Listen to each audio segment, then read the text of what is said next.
Victoria, thank you so much for joining me on Music is My Mantra. Well, thank you for having me. Thank I'm you. honored to be here.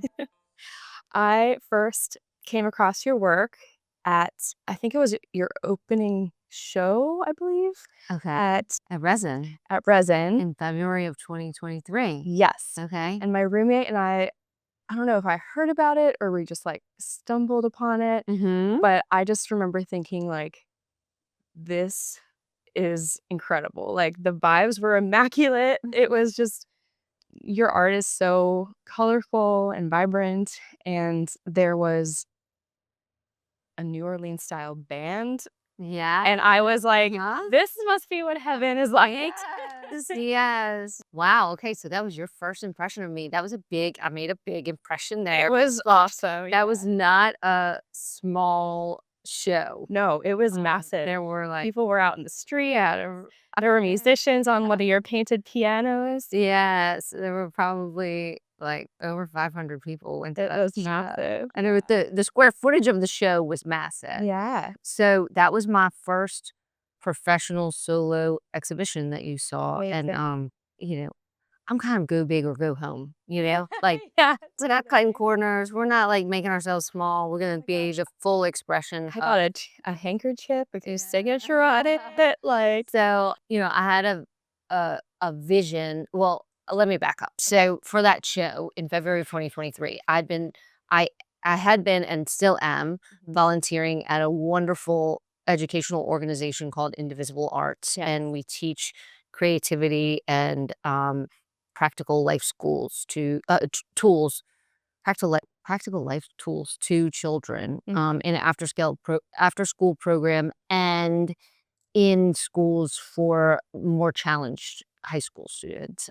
It's an amazing, amazing program. And so the guy who founded that program, Raphael McMaster, and I became friends volunteering together. And I was like, you should come to my studio sometime and see it. And like one day he was like, just like, he had like 5 seconds and he came in and he was like, wow, okay, well, we're going to have a show at my gallery. And I was like, oh, no, no, no, no, no, no, no. And he was like, "Oh, yeah." And so he kept pressing me and pressing me. He's like, "Okay, here's the date." And I said, "Okay, well, if we're gonna do it, we're gonna do it big." So I made a ton of art, and that at the time, one of my dearest friends, Richard Bradley, he's a professional musician here, a professional drummer here in LA.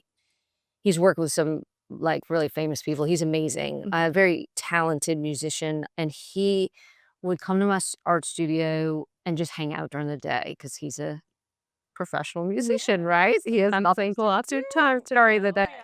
So he was hanging out there, and he said, "Victoria, I've been thinking about learning how to play the piano."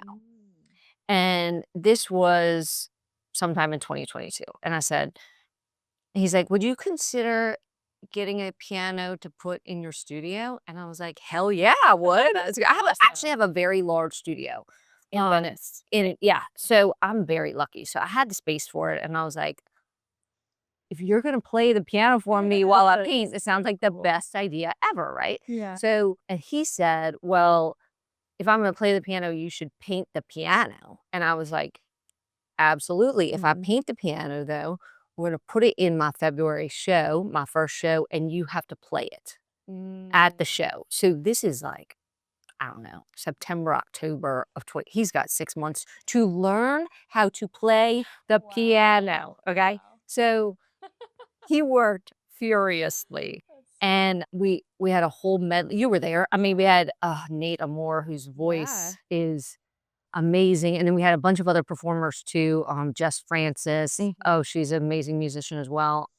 Come and do a medley of songs that were, a tribute to Elton John, who I had painted the piano as a tribute to Elton John with his lyrics, and I put the neon around it. So Yeah, the neon. yeah, And and the words. yeah, so that kind of set the tone as my shows being not just visual art, but A full experience. a full experience of the musical arts as well. And not that I don't see myself as a musician, but I'll get back to that later.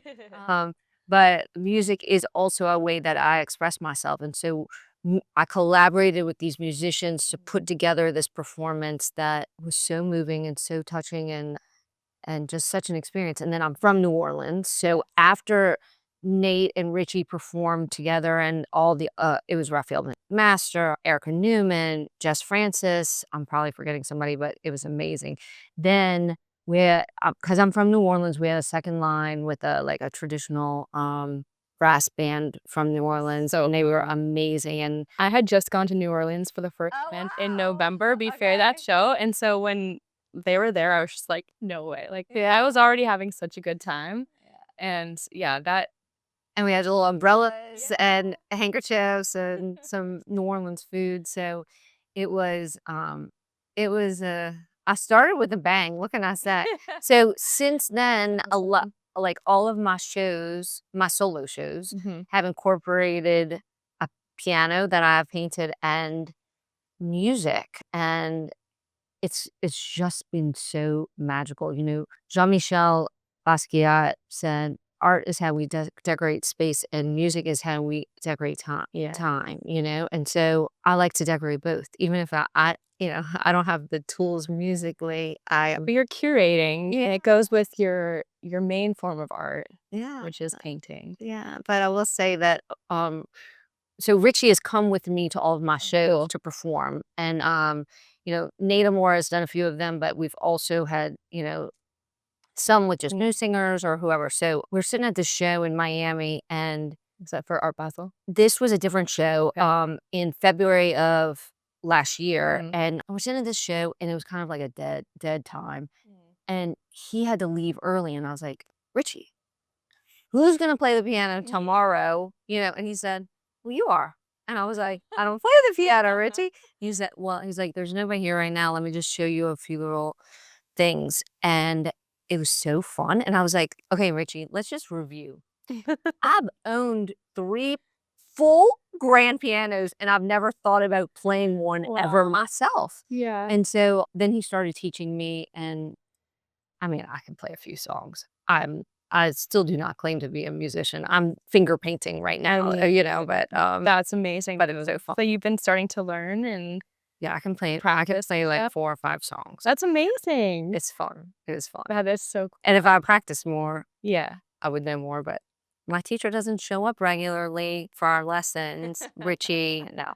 I can get over there, Ron. So that's my vibe. That's my vibe. Yeah. Well, what struck me most about your work is that it felt so fresh and unique, but it also, because you're using these images of iconic people, it was like very familiar in a way as also. And I also dabbled in doing like acrylic plexiglass jewelry at one point in my life. How cool. It was all made with that like iridescent rainbow material.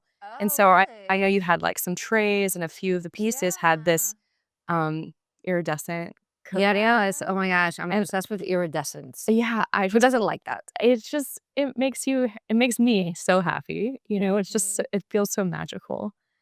And I mean the Tupac painting, like the Willie Nelson one, all of these artists that are just so awesome. And then And iconic, yeah. yeah, but you really do, by adding like the quote, or just you have a very unique perspective on them. And it's refreshing to see, because I feel like there hasn't been somebody that's really, at least that I don't follow art like every single day, but Me either.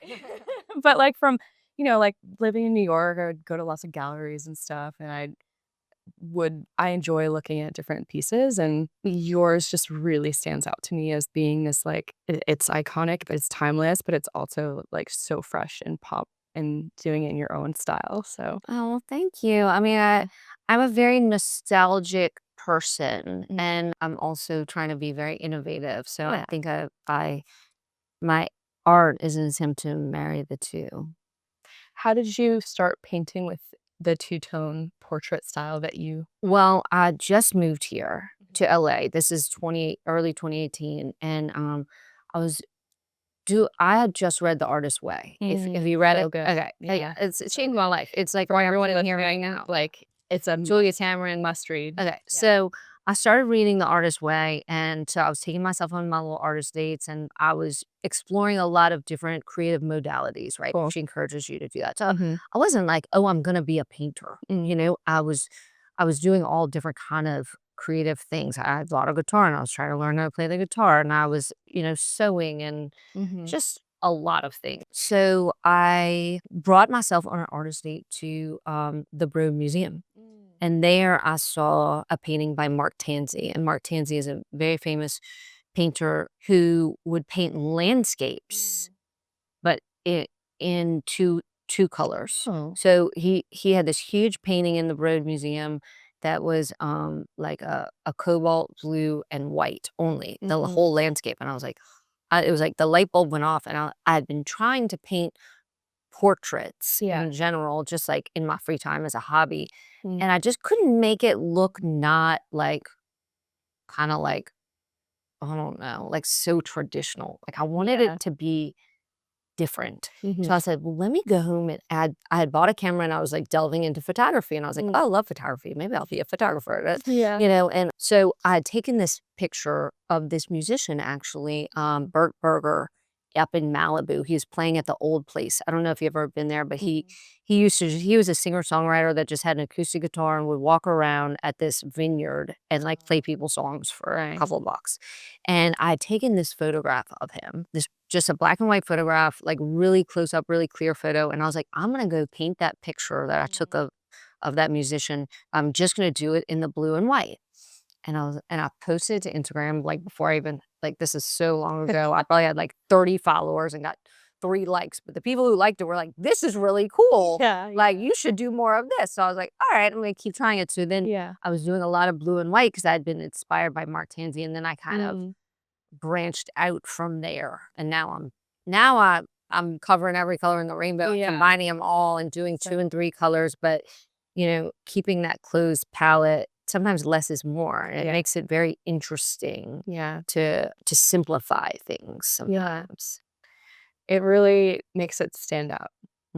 Yeah, Rick Rubin says, like, "What is the simplest way that you can express what you're trying to say?" Mm. You know? Yeah. Love Rick Rubin. I mean, I'm obsessed with them. Another book everyone should read, Yeah. The Creative Act. Everyone in the world should Or read listen it. to it because it's Yes. free on streaming. Yeah, just listen to it. It's so good. And then buy a copy because you're gonna wanna buy it. Yep. And That's then what read I it did. again and then read it again and refer to it often. Um, yeah, I read Rick Rubin's book and I just thought, wow, these are all thoughts that I've had and Yeah. philosophies that I've developed that he stated so beautifully and so eloquently and simply. And Yeah. I mean, it's I amazing, know. life changing. I've had people tell me that they thought it was just hard to read or like cash grab or something, but I feel like I felt more similar to you where I was like, I've had this thought before. He Like, doesn't need money. I don't know how like it's time to grab cash. I don't But know. he spent 10 years writing that book. Mm, I heard him say that. So yeah, yeah, I don't know. I mean, to each their own. yeah. No, I mean, I definitely would recommend checking it out. Like, if you're maybe the audio is easier for some Yeah, I've people. listened to it for sure. I Yeah. put it on my studio. My assistant and I listened to the whole Mm. book together. And Oh, he's that's a cool. amazing artist as well. So, it was, yeah, just put it on in the background and do your Yeah. chores. Yeah, I love it. So in New York, I had this group of girlfriends and we would get together for like craft nights and stuff. And That's we would, so fun. yeah, we would always listen to like, oh my gosh, his name is escaping me, but like philosophy things as we're, doing our, Oh, yeah. so yeah. Totally my jam. I was a philosophy major in college, actually, and I've Okay. always been fascinated by thinking deeply about things. Yeah. And so before I moved here, I practiced law for 10 years, and I had this whole life Yeah. of that track, and What kind of I, law did you? well, I did a lot of things. In my at the once I became a partner, I was doing a lot of like corporate bankruptcy, reorganization, secure transactions, like all this high level banking Sounds stressful. stuff. Yeah. I had organized my life in such a way that it was stressful, but I kind of streamlined it. But Yeah. the more stressful thing that was going on in my life was I was very sick and I'd been exposed to black mold and it like was making me very sick, but I couldn't figure out what was making me sick. And so the stress of that and on top of like trying to keep my head above water to keep my job Yeah. and just a whole host of like, I went through a breakup and all of these things like Like the perfect storm, maybe. correct. Yeah. I hit a very low point in my life and physically I couldn't go on at work anymore. Like it was a bad situation. So I said, I had lived out in I was living in New Orleans and I had lived out in LA right near where I live now by the Santa Monica Pier. I had lived there many years ago for a summer while I did a summer like legal internship at an amazing firm here. So I said, the happiest I ever was, I was living right on the ocean and like surfing, getting in the water and like very carefree. So Yeah. I'm gonna move back there and just try and heal myself, physically, emotionally, and spiritually. So I did a lot of things. I got in the ocean every day, which is a task if you have long hair. Okay. It so is. I mean, it's cold. The water is cold You here in gotta LA. protect the ends, you know? And I did a lot of other things. I had been practicing yoga for Ashtanga yoga is what I practiced for many years. I mean, I've done other things too, but that's my main practice. And I have been doing meditation and a lot of other things. So I came out here and I just did all the things. I mean, like sound bath. I was going to Susie Schiffelin's sound baths like twice a week. She was my neighbor and she kind of introduced me to the whole idea of sound baths. Cool. And I was like, yes, please. So I was doing that like 2 or 3 times a week, really, maybe even more than that. And just like really getting down to the core of what was going on with all of me and figuring it out. Did you stop working at this point? I did. Yeah. I stopped working at the end of 2017, so I moved out here in 2018. So I was not working, which was like such a gift, right? Yeah. Like to just have time to not work. Yeah. And so I was able to take a lot of time to explore who I wanted to be and what I wanted to do with my time on this earth. And, I started with what kind of person do I want to be? Because I don't want to be this person that I am now. I was very sad.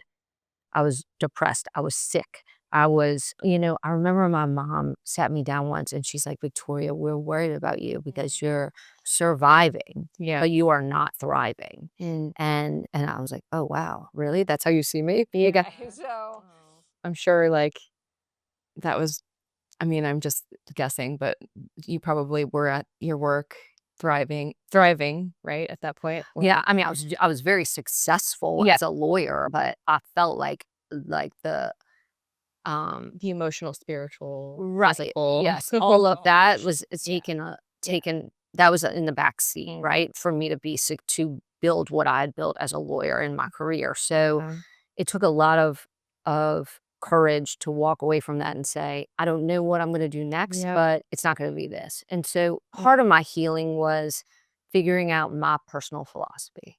What kind of person do I want to be in the world and how do I want to show up? And I did a lot of soul searching around that. I did, therapy and I read all the books and Probably a lot of journaling if you yeah, did the artist way. journaled a lot of that, and that's something that I do to this day. I mean, I can spend hours just writing out everything I think. I could do that literally if that was my job. I could do it all day, and then I would have no like life experience to write about. Sometimes I'll just like 1 or 2 pages and then like an hour goes by. Yeah, What? How? I know. How did that? So yeah, and I really did, and I studied again a lot of philosophy. Actually, I read a lot of, and I still do, Ryan Holiday's books. I don't know if you're familiar with Ryan Holiday, but he's a Stoic philosopher that like kind of writes these very digestible books about Stoicism and like virtues. And then I read some of Robert Greene and just a lot, Thich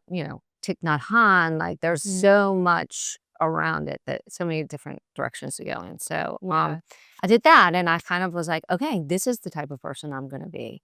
And this is what I'm going to do. And I started to live a very intentional life. Not that my life before was not intentional, but my intention was very different this time. Yeah. And did you have a rebrand of what success looked like for you, or is that Yes, yes? absolutely. Yeah. I mean, at this point, like success to me means being able to do what I want to do. Mm, And it means having peace. yeah.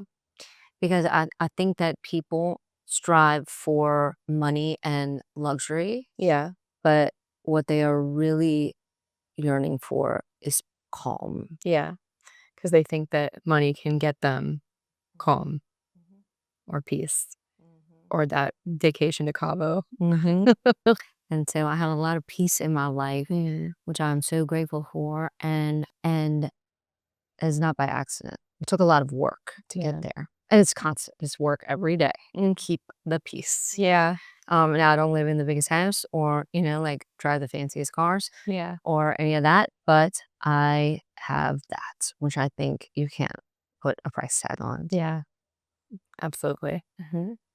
And so, what are other than journaling and you're still doing yoga, Mhm. are there other core practices that you like to continue that you're still exploring or So, interestingly enough, Julia Cameron wrote a second book called The Vein of Gold after she wrote that Artist's Way. yeah. I didn't finish it. It's deep. It's heavy. You would actually really like it because it's very focused on sound. Oh, cool. But it's way more intense than The Okay. Artist's Way. Okay, Yeah. but one thing that she does in that book, like how in The Artist's Way she says you write your morning pages and you go on your artist dates. Well, in the second book, Vein of Gold, she says you have to go on a walk every day. Mm, So I think walking is very important, yeah.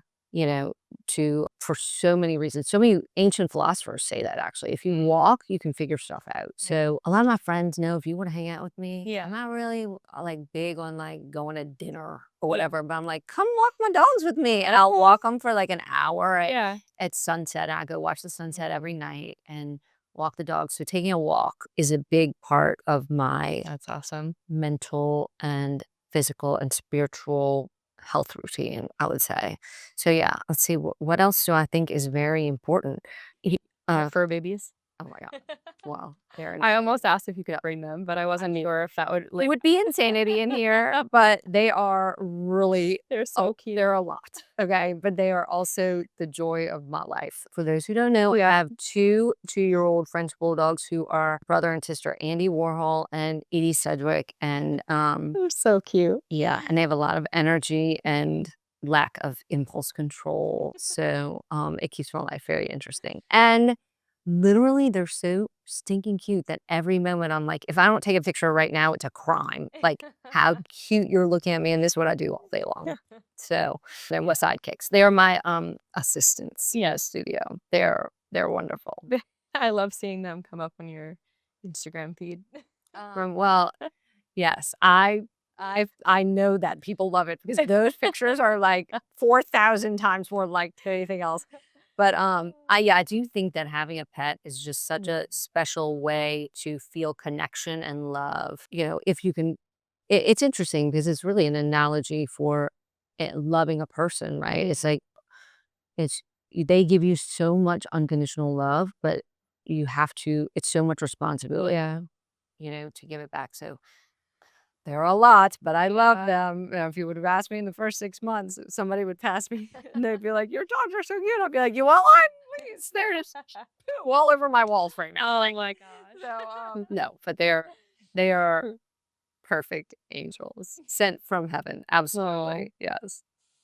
I love them. So yeah, that's it. That is a big part of my happiness, honestly. So I teach at Indivisible Arts, which is what I was explaining to you. We teach in the South Bay and I actually have some friends' kids that have worked with you. with Yeah. me. Yeah. Oh, that's cool. Yeah. Oh, Yeah. so fun. Who's who? Oh, you maybe we don't have to say. Yeah. Well, it's okay. Yeah. Tell me. That's so fun. So I love my students. I've been doing that since 2022. So I'm going actually tomorrow to teach a little camp class, and then the school year starts in a few weeks. I'm so excited. Yeah, but I love it too. Even teaching that class and teaching these tools that I developed that I think that most people should incorporate into their lives. Yeah. And I'm not saying that I developed the tools. Like, what I'm saying is I developed them as tools for me. Yeah. And then I came to when I was going through this very difficult transition and in this liminal space in my life. And when I came to Indivisible Arts and I got introduced to this program, I looked at their curriculum and I was like, this is exactly like my blueprint for happiness is what we're teaching these kids, these tools of gratitude and compassion and acceptance and forgiveness, Yeah. right? Like those were the core things that got me from being in this dark place to being in this very bright place. And they're what gets me there every day. That's so cool. So How many days are you teaching there? I teach 2 days a week. Okay. So I teach the younger kids one day and then the older kids another day. Yeah, and so that preparing for that class and then just being present in that class is such a spiritual and psychological regrouping because I have to really think about how I've used these tools in my life and how I can make the tool useful to someone else much younger than me, right? So Make it like relevant for them. make it relevant and make it digestible and understandable for them. So it's been such a, it take away everything else, like doing that alone, is such a good reminder to me every day too. That this is how you get through anything because it's not the circumstance of our life which determines our happiness. Yeah. It is our response to those circumstances. Yeah. How we handle it. And like we always look at our problems and we're like, oh, my life sucks. If only my life were like Gwyneth Paltrow or whoever, insert person X, right? Like, but everybody has their problems. And if we all threw them in a pile, we'd certainly want ours back, right? And it's just how you deal with your problems. Yeah. And how you can respond to them in a way that keeps your peace or not respond to them at all. One of my favorite options. That's true. Yes. I always have that choice. Yes. And sometimes we forget. Yeah. Like we feel trapped that, Correct. we don't have options. Correct. Somebody texted me yesterday and I was like, I'm not going to respond to that. I don't want to. Gotta keep your peace out. Like, Yeah. I don't want to A, be dishonest, and B, I don't want to waste my time engaging with this. So, C, delete. Miss that one. But yeah, I mean, just to have the ability to step away from the situation, right? Right, which is the first tool that we teach our students, being aware, like being aware of what is going on in our mind and that we don't have to identify and hold on to every thought and feeling that we have. We can choose to not have that. And I think one of the most important decisions that anyone can make in their life is to be in a good mood today. That is transformational. And I do that as much as I can. And I have a very happy life because of it. I love how generally. Yeah. I love how you say decide. Yeah, you can just decide to be in a good mood and you can decide to be stressed about something or you can decide to not be stressed about something. And, I was very stressed about some issue in my life that's been going on. And yesterday, I decided that I was not going to be stressed about it anymore. And I woke up today and I felt so much better. Like I had this like anxious tension in my body. Yeah. And I just said, I'm going to let it go. I'm going to let the universe handle that as they should. My work here is done. So, it takes a lot of faith and a lot of trust and a lot of awareness is what you're saying. Yeah. Well, so I know that the program, you teach meditation too, right? Correct. Consciousness, ways to think about things. How do you incorporate that into your painting? Because I know that you're painting with them as well. Like, or is it all of the things? Like, what is a normal? So we start off by doing a lesson on one of these tools of consciousness. So we'll talk about, let's say, gratitude, right? And how you can use this tool to bring peace and and change your energy, right? So for gratitude, for example, we'll say you're upset about something. You're frustrated because your mom took away your iPad. Okay. Yeah. Very relatable. Oh my God. That was a very real situation. That is the most annoying thing your mom can do, right? Yeah. So we're just coming Getting with, grounded. yeah, Probably. and well, what can you be grateful for in this situation, right? You have a mom that cares about you enough to discipline you and try and guide you to be a good human being. You have an iPad. You have a house, right? You have Yeah. all these things. You're eventually going to get your iPad back, and you Right. can be grateful for that. So, like, you can even be grateful for time without your iPad, you know? To their minds, just be like exploding on the And then spot. they chime in and say things, and you're like, whoa, like that was deep, right?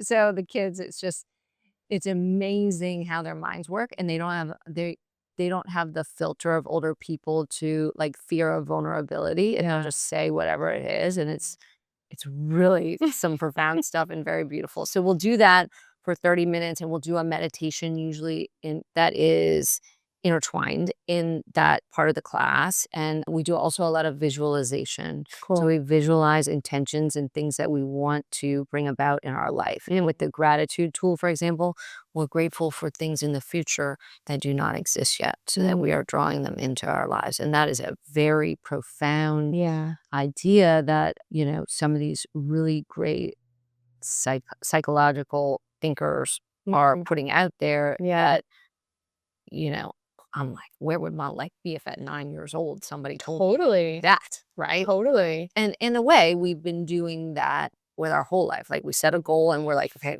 what does it look like to make that happen? Yeah. So when you really, really do that, like, we are creating our lives all the time. Yeah. And so we do the visualization with them. And then a lot of the time, what we've been doing lately at the end of last school year is whatever they created in the lab, they can go into the art lab and music lab and do whatever they want. Oh, cool. So they get paired with a volunteer, but we would make them tie it back into what we learned about. So, sometimes they're just free flowing and they're like, okay, today, Victoria, I want to do X. Like, a lot of them want to paint with me or whatever. We'll do resining or something like that I know something about. Yeah. Or sewing. I can sew. So, and then while we're just sitting there making whatever their vision was of what they wanted to make, we can just talk about, well, how'd you feel about class today? What did you think about what I said? And we just talk about it, and they'll tell me, oh, well, it made me think about my brother and how I was mean to him, and but really I should just accept him because he's 4 and he doesn't know how to behave, right? And so I just need to use my tool of acceptance to say that's how 4-year-olds act, instead of yelling at him and being mad at them, right? Wow. Even that is like Awareness, right? And so that's what we're teaching these kids, and it's something that I need to be reminded of every day, so that I don't spiral out into, Totally. and then, we teach a lot of things like just even following your intuition, like that's something that no one ever told me really to do Yeah. that I can recall. Maybe like you Yeah, but like it's an relate to that. important thing Yeah. that, is worth a lesson to children about. I think even culturally we're told not to follow our intuition because there's usually, it's when you're in traditional school, it's like very much do the grades, do the things, get the resume, Or route to success. yes, correct. Yeah. So it's not ever talked about, really. And so how do you encourage that? How do you encourage Oh, I taught a whole class on following intuition? Okay. So That's so cool. yeah, I just said, like, we have a deep knowing. I don't know what I said in the class, but this is what I know. Yeah. We have a deep knowing of what is meant for us, right, in our life, and what is right for us and what is wrong. When you are around someone that makes you nervous, and you feel like you're in danger, it is because there's a high likelihood that there's something about to go wrong, and you need to leave that situation, right? And that's an important thing to tell a kid. Yeah. and to trust themselves, right? And to trust what you're feeling. Even if you're wrong, you're safe, And so we have a deep knowing and digging down beneath all of that to really listen to what our soul is calling us to do, and like having an awareness of our soul itself, right? And our identity is very important to listen to that intuition. Rick Rubin says that in his book. I mean, that's one of my favorite parts of his book. Is I get a lot of inspiration for my classes from Rick Rubin, honestly. But he said, Place to pull pull inspiration from. He says in that book that whenever he has followed his intuitive call, even if it's contrary to what all of his managers and everybody that was professionally around him said, if he followed his intuitive pull, it was always the right thing to do, even if it was contrary to what everyone else thought was the right and told him was the right thing to do. And it's it's true of artists, right? Like especially musical artists. Like I have a lot of friends who are musical artists, and their management and their record label tells them what kind of music to put out. And I'm like, if they were their authentic self, I think that success would come very very easily to them. I mean, not to say that's guaranteed, but like that's what happened with like Aretha Franklin. And It's definitely easy to get swayed by the industry, I think, when you're at least I've felt that, and I've always thought that I was a pretty independent thinker, but then, like, there's moments when I'm looking back and I'm like, "Oh, I would have done that totally differently," or I would have not let that person tell me that it should be this way, or, But in the moment, it's kinda like, I don't know, part of it is, like, not trusting yourself enough, or just, correct. like, feeling like, "Oh, well, they must know better because 'cause they've been doing it longer." Correct. hmm And I think if I'm much more grounded in myself, and I in these moments that I think back on, these are still, like, moments where I was self-aware, but it's that evolution process. So I mean, there have been so many moments in my life where I did not I suppressed my intuition, and I wound up in a really not good situation. And so, as I said, now I just live intentionally yeah, to speak my truth yeah, is one of my intentions that I set for years, and now it's just something that I naturally do, to speak my truth and to listen to my intuition and do what my heart tells me to do in any given situation. But you have to find that quiet and that stillness and that awareness to even know what your soul is telling you to do yeah, or calling you to do. and I mean, just how incredible that these kids get to experience that at a It's young phenomenal. age before, like, the weight of the world crushes you.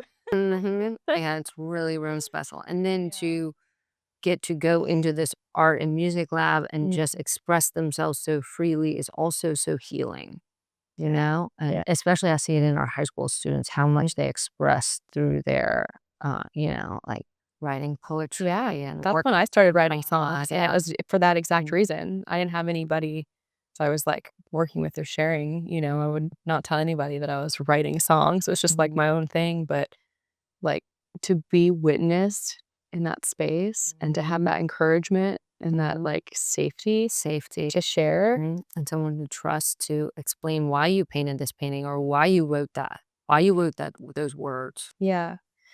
Is there ever or has there ever been a moment where it's been really challenging for you to find the right words to support that person? Like, I'm just thinking if I had a student I was working with and they started writing about a topic that like, made me feel uncomfortable, like, I think that would be a really difficult I've had situation. so many situations Yeah. like that, Yeah. Courtney.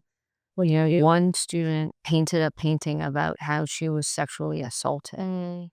And honestly, what I did in that situation was I listened to my intuition and I said, what can I do to make this young woman feel safe Yeah. and empowered right now? Mm. Right. Mhm. And so I said to her the things that I said, listen, this never needs to happen again. You know now that you can say no and you can leave the situation. And I could tell that what I was saying was resonating with her because she seemed empowered. She got it off of her chest, and then her language and her body language changed. It was very transformational, and all of this happened in 45 minutes, Oh my gosh.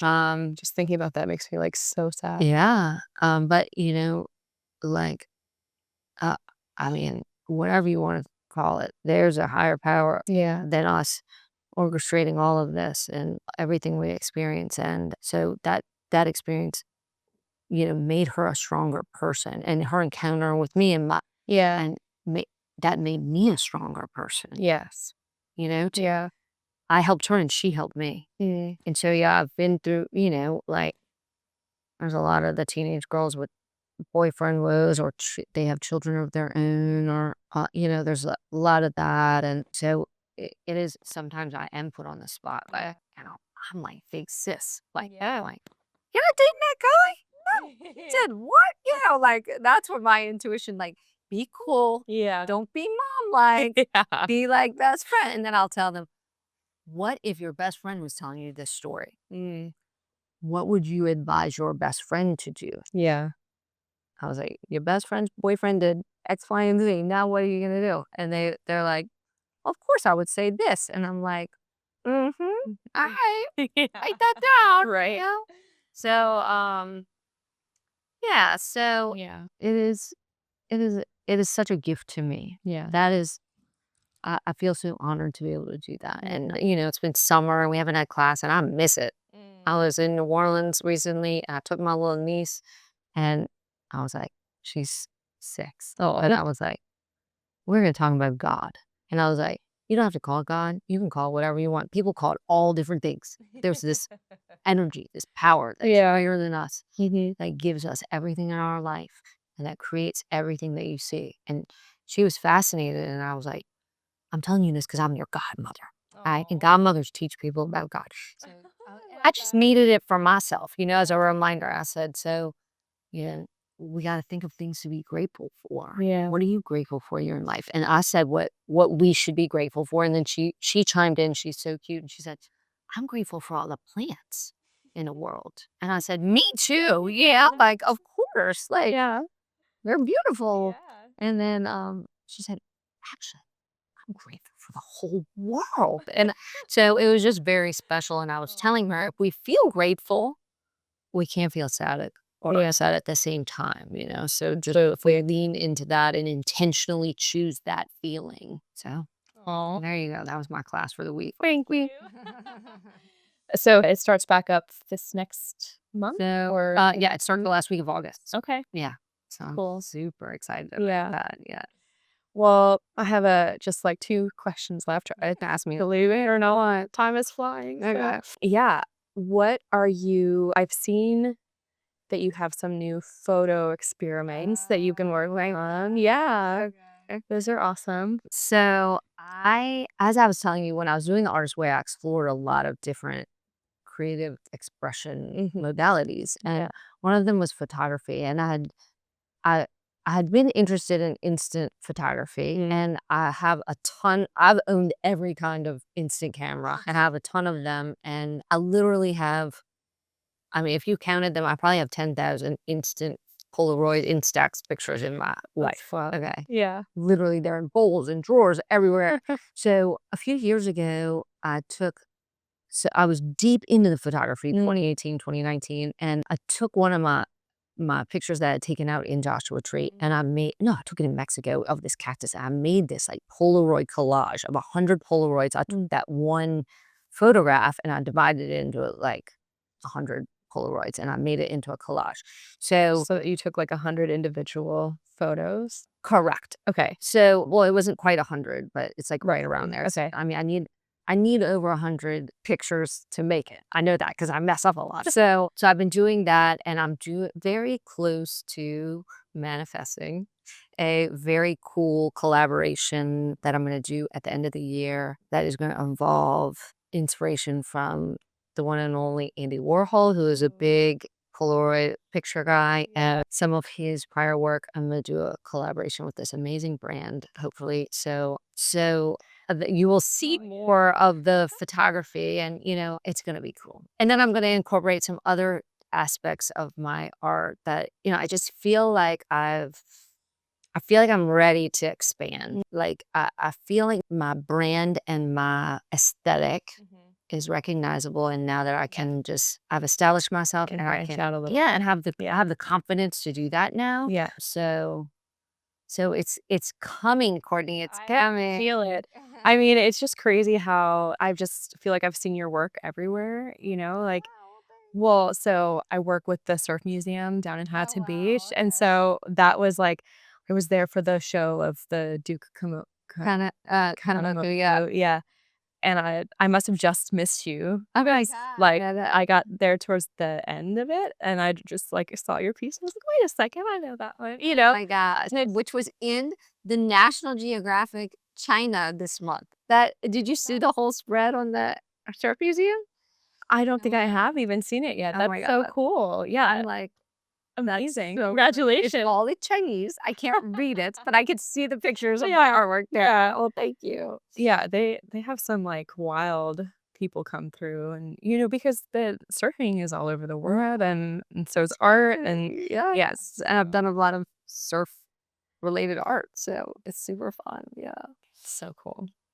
Well, so I always ask this one question to all my guests, and you may have more than one answer, which is totally fine, but is there a song or multiple songs that have changed your life or saved your life in some way? Oh, wow.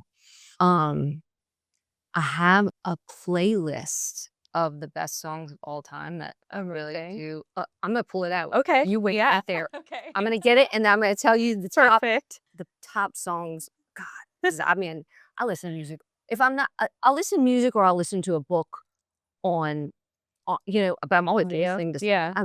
I mean, 10% of the time I'll sit and paint in silence and like talk to the little nuggets sitting beside me. But the rest of the time I'm listening to something. So let's go to best of all time. Okay. Hold on, let's see. Music, home. Okay, best of. The boat.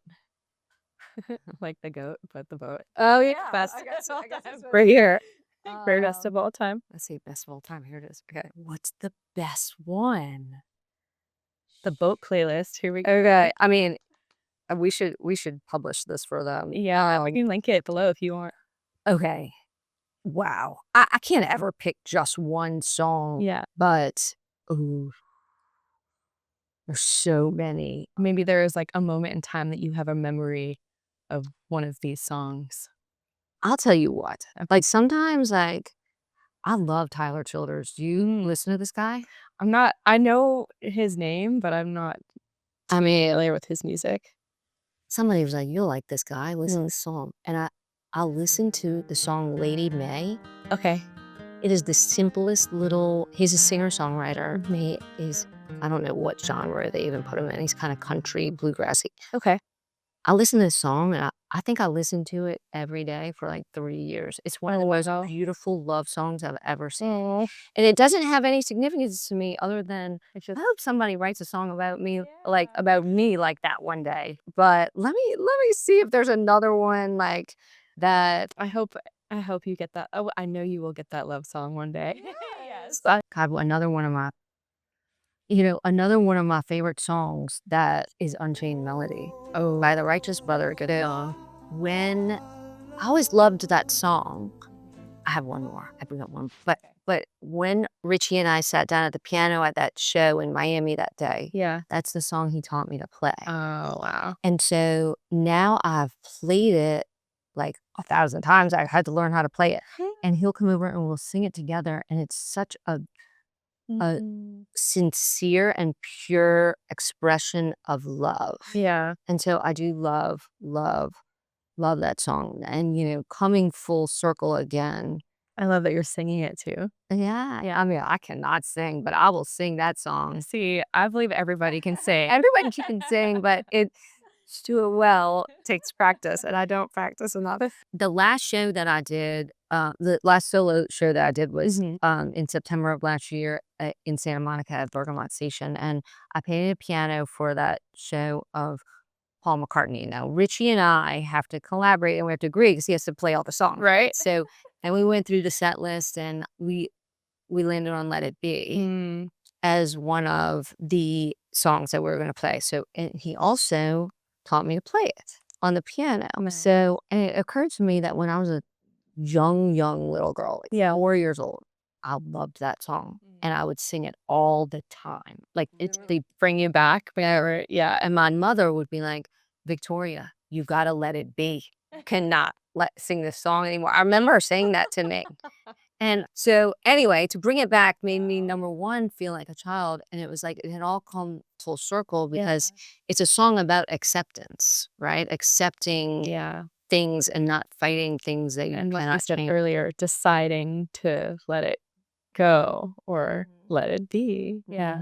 And I think that, picking out your favorite song and singing it is a very important choice that we make because as we speak, so we create. So like if you're singing the song Let It Be, you are calling acceptance in your life. Whereas if you're seeing something negative or hateful or like slash those tires or like, totally. You're putting that out into the world. All right. Yeah, which is appropriate sometimes and very rarely though. Like, totally. Okay, so let's go with those three. Although I've narrowed it down to 80 songs, my dear. Okay, I'll share my playlists. It's perfect. Yeah, we'll link it in the show. Yeah. But I'm always wowed by music and in awe of if I couldn't do anything and have any profession and do anything other than what I do with my life, which I love, I would want to be a professional singer-songwriter. It is something that I greatly admire, and it's a talent that I have not tapped into. But there's always room down the road. There's a whole long life for me to live. That is right. Yes, but I admire you and what you do. Thank you. I always say one day at a time. That's right. That's how I try to think through things. Yes.